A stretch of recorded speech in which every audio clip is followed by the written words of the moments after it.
Assalamualaikum warahmatullahi wabarakatuh dan salam sejahtera. Bersama saya lagi iaitu Mi, bukan mi goreng, bukan mi celup, di dalam channel Jimmy69 Studio. Okay guys, bercakap pasal One Piece, kita semua dah tahu dah.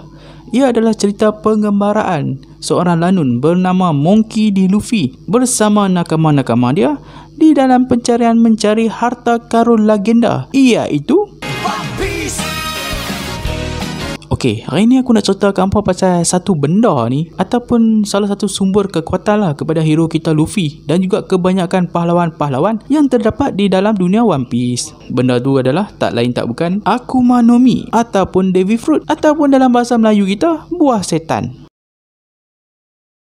Buah setan ni adalah buah yang mistik, lagi misteri yang terdapat di seluruh dunia One Piece dan apabila dimakan memberikan si pemakannya kekuatan yang istimewa di luar akal manusia. Tetapi dengan bayaran, si pemakan itu akan kehilangan kebolehan berenang buat selama-lamanya. Boleh kata hampir kebanyakan manusia, tak kiralah dari world government ke, dari marine ke, dari lanun ke, dari tentera revolusi ke, atau dari orang awam sekalipun yang telah memakan buah setan ni, sama ada secara sengaja ataupun secara tak sengaja. Menurut Oda, akan ada seorang profesor yang akan datang dan menerangkan kepada kita tentang mekanisme kompleks yang terdapat di dalam buah setan tersebut. Ramai yang berteori bahawa mungkin profesor itu adalah Dr. Vegapunk, memandangkan di dalam cerita One Piece dia adalah orang yang sangat genius dan juga sampai lah ni pun tak muncul-muncul lagi. Mengikut kata-kata daripada orang yang telah memakan buah setan ini, rasanya adalah sangat tidak sedap. Oda juga telah menyatakan bahawa untuk mendapatkan kekuatan daripada buah tersebut, cukuplah hanya perlu dimakan satu kali sahaja dan yang balance tu buang pun tak apa. Tapi disebabkan mereka semua tak tahu tentang perkara tu, kebanyakan pemakan buah setan ni telan ke semua sekaligus. Okey, ada juga aku tengok yang bertanya macam mana kalau dua orang makan satu buah setan yang sama. Okey, sebenarnya Oda telah pun menjawab persoalan ini di mana orang pertama yang makan dan telan itulah yang akan mendapat kekuatan daripada buah setan tersebut. Macam mana pula kalau dua-dua telan dalam masa yang sama? Yang itu pun Oda tak terang lagi lah, sebab dia terang tadi lah. Selain itu, jika pengguna buah setan KO ataupun mati, buah setan yang dimakan itu akan tumbuh semula pada suatu ketika. Terdapat juga ensiklopedia ataupun kamus buah setan yang menyenaraikan nama, ilustrasi dan juga jenis kuasa buah setan tersebut. Siapalah yang rajin duk rekod tu. Okey, seterusnya, buah setan ni dapat diklasifikasikan kepada 3 kategori, iaitu kategori pertama adalah buah paramecia, kategori kedua adalah buah logia dan kategori ketiga adalah buah zoan. Kita akan go through satu-satu ya. Kita pergi kepada buah jenis paramecia dulu. Okey, buah jenis ini adalah yang paling biasa dan juga paling banyak lah di antara buah logia dan juga buah zoan ni.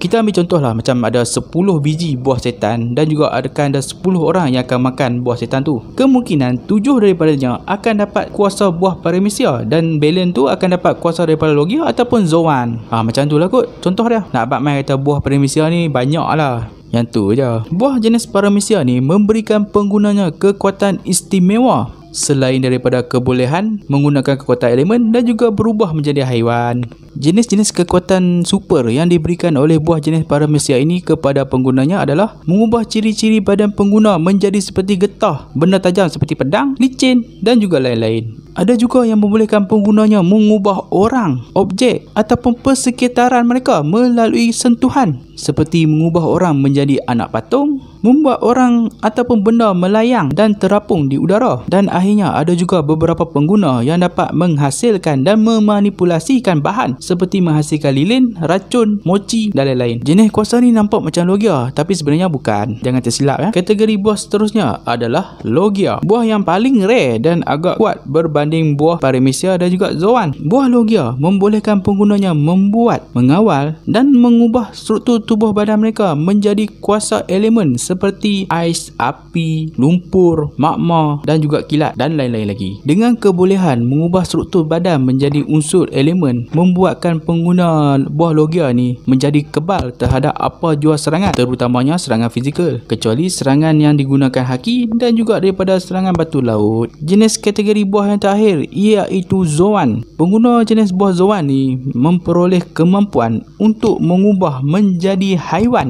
Tak kiralah jadi haiwan peliharaan ke, haiwan buas ke, haiwan berbisa ke, asalkan nama haiwan je. Dr. Vega Pang menemui suatu cara yang membolehkan buah jenis ini disatukan ke dalam objek, menghidupkan objek tersebut dan memberikannya transformasi kepada haiwan. Buah zoan ni special sikit sebab dia ada 3 subkategori, iaitu zoan biasa, ancient zoan dan juga mystical zoan. Yang pengguna zoan biasa ni membolehkan penggunanya berubah menjadi haiwan-haiwan yang biasa dan berlambak di pasaran lah. Subkategori kedua adalah ancient zoan yang membolehkan penggunanya berubah menjadi haiwan yang telah pupus atau hampir pupus seperti dinosaur. Buah ancient zoan boleh dikatakan agak rare jugalah dan lebih kuat berbanding zoan biasa. Buah ancient zoan terkenal dengan kebolehan mereka yang kebal terhadap serangan. Maknanya kena bagi serangan yang betul-betul kuat untuk KO kan mereka. Kalau tidak, mereka akan terus bangkit dan bangkit. Yang terakhir adalah mystical zoan yang membolehkan penggunanya berubah menjadi haiwan mitos seperti naga ataupun phoenix. Buah ini bukan saja memberikan penggunanya kebolehan berubah menjadi haiwan, tetapi juga memberikan penggunanya kebolehan khas yang dimiliki oleh haiwan tersebut. Sebagai contoh, mengikut mitos, burung phoenix ni memiliki api penyembuhan.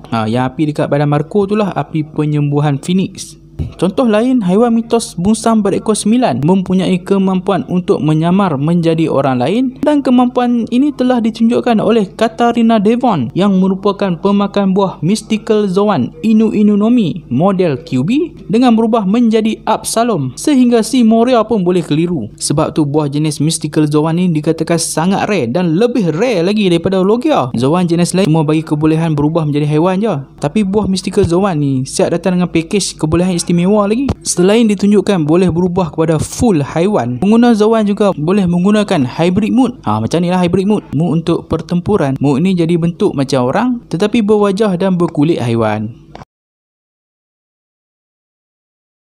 Buah zoan juga kadang-kadang memiliki nama yang sama tetapi model yang berbeza. Sebagai contoh, Inu Inu Nomi model Kyubi no Kitsune, Inu Inu Nomi model Wolf, Ryu Ryu Nomi model Allosaurus, Ryu Ryu Nomi model Spinosaurus. Nama yang sama tetapi model haiwan yang berbeza. Mungkin mereka ni tergolong di dalam satu family ataupun spesies yang sama, tapi itu dah masuk bab sains lah, hampa pergi kaji sendirilah.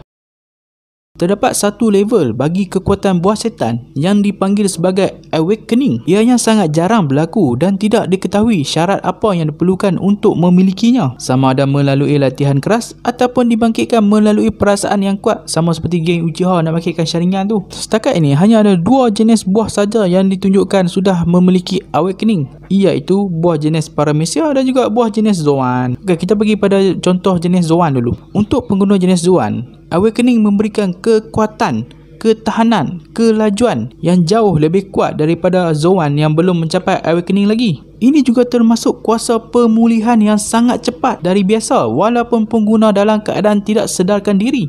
Jail Beast di Impel Down disebut telah pun mencapai level awakening. Seterusnya contoh awakening bagi Paramecia pula. Pengguna level awakening bagi jenis buah Paramecia ini hanya terdapat 2 orang saja setakat ini, iaitu Doflamingo dan juga Katakuri. Kedua-duanya menunjukkan apabila menggunakan level awakening, mereka dapat menyebarkan kekuatan buah setan mereka di luar badan mereka sendiri dengan menukarkan benda-benda di sekeliling melalui sentuhan. Sebagai contoh, Doffy yang merupakan pemakan buah setan benang, apabila menggunakan awakening, dia dapat mengubah segala benda yang berada di sekeliling menjadi benang, dan penyebarannya sangat cepat sekali sampai Luffy pun kata yang mereka ni dah tak macam pengguna Paramecia lagi.